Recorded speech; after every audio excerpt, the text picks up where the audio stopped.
Good afternoon and welcome to this meeting of the Mid-Sussex District Council Cabinet. For the benefit of members of the public watching online, I'm Councillor Jonathan Shedworth, the leader of the Council. To my right and in front of me are members of the Council's Cabinet who are participating in this afternoon's meeting, and to my left are members of the Council's Management and Senior Officer team who will be assisting us today. I'm going to begin, for the benefit of people in the room, of just reading out the safety announcement. The building fire alarm signal is a continuous two-tone alarm. On hearing the evacuation alarm, please leave the building by the nearest marked exit route. Follow the green signs to the assembly point, which is the large staff car park opposite the entrance to the building. Anyone who cannot use the stairs will be helped by the officers present after others have left. Do not return to the building until told it is safe to do so by an authorised officer. And if I can remind everyone to switch mobile phones to silent, please. The first item on our agenda is to receive any declarations of interest from members in respect of any matter on the agenda. Are there any declarations, colleagues? No indications, thank you. Item 2 is to receive apologies for absence, which we have from Councillor Rachel Cromie. Item 3, to confirm the minutes of the previous meeting from the 21st of November, which are in our pack. If I could invite you to vote on whether to accept those as a correct record of that meeting, please.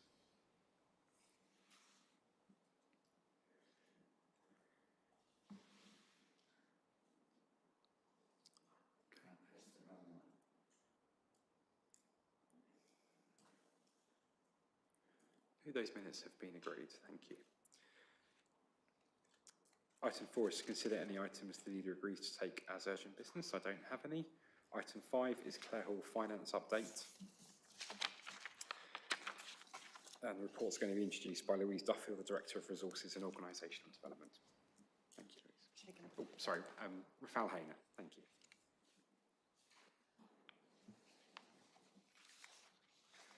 Thank you, Chair. At the meeting on the 17th October, the Cabinet approved the next phase of work to secure investment in the Clare Hall site. Having identified specialist partner, this report recommends Cabinet to agree to transfer the necessary funding to enable us to press ahead with this work. And this report covers that. Thank you. Thank you very much for that introduction.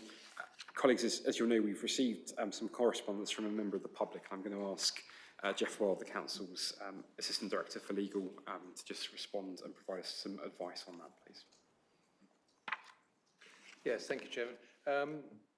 I think one of the first questions that was raised in the correspondence is whether the description used in the report before members this evening is a correct and accurate one, and that's describing Clare Hall as a multi-purpose venue. I can confirm that is a correct and accurate description. It reflects not only Clare Hall's own website description of its premises as a unique multi-purpose venue, but it also reflects the original planning permission for the building, which was granted a number of years ago, which was for a community centre. And there have been no subsequent applications to change that use, and as such, the building remains a multi-use community centre. It is not necessary or appropriate for this report to focus on any specific use that premises has been put to over the years, and indeed it would be wrong to single out any particular use at this stage.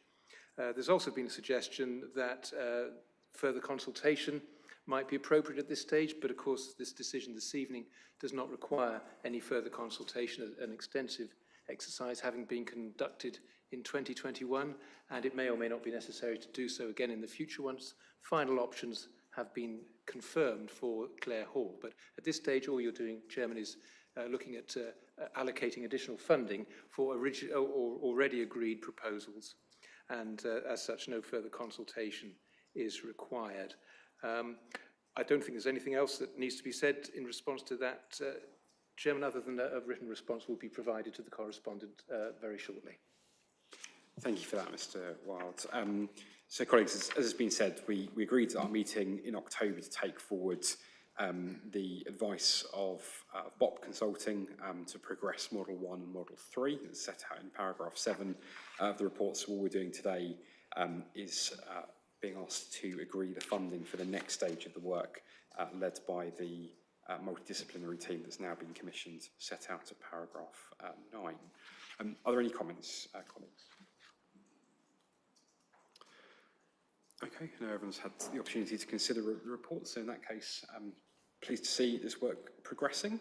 So I'll take colleagues to the recommendations. So firstly, we're recommended to approve environment of £50,000 to enable work to commence immediately, and 2, to approve a further transfer £135,000 from General Reserve to the Clare Hall Reserve to fully deliver all 3 phases of the work. If I could ask members to vote on that recommendation, please.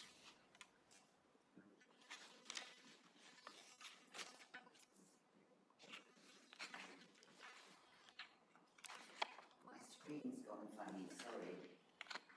It said, well,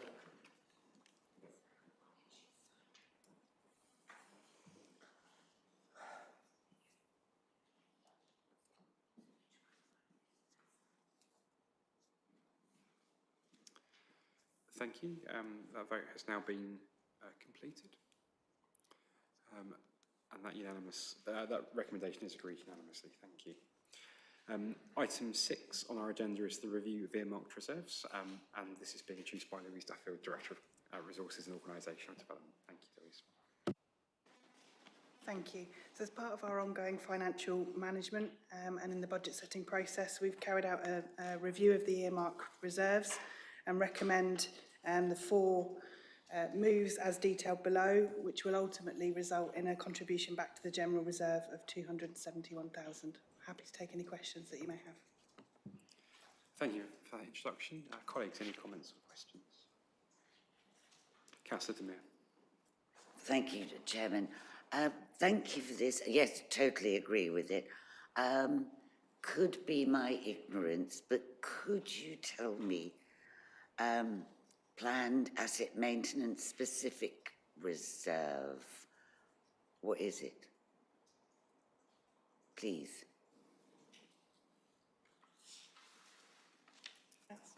I'll ask Simon Hughes to respond to that, please.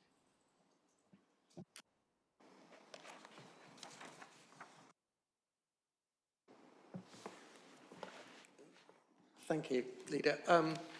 That was a reserve specifically for repairs to our existing assets. So it's not often what happens is we do surveys and so on, we review what repairs we will need, and also there's repairs and there's maintenance and there's renewals, and therefore that affects the draw on that reserve.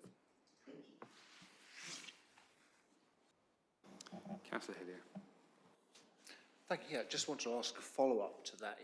Obviously, planned maintenance is what it is a plan, and therefore there is a budget. Are we comfortable with the level of reserve that's there, considering the size and complexity of our estates? Thank you.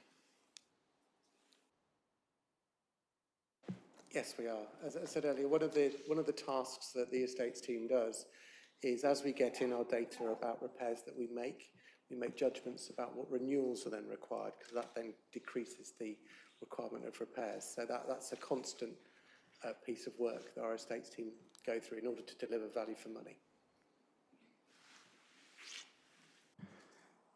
Thank you. I haven't got any other indications to speak, so we'll go to the recommendations, which are set out on page 27. So Cabinet's recommended to 1, agree the release of earmarked reserves of £471,000 to the General Reserve. 2, agree to top up the Burgess Hill Growth Reserve by £200,000 from the General Reserve. 3, agree to combine the following reserves: the Management Restructure Reserve, the JE Job Evaluation Reserve and the Efficiency Reserve. And 4, to rename this reserve the Organisational Development and Efficiency Reserve. If I could ask members to vote on those recommendations, please.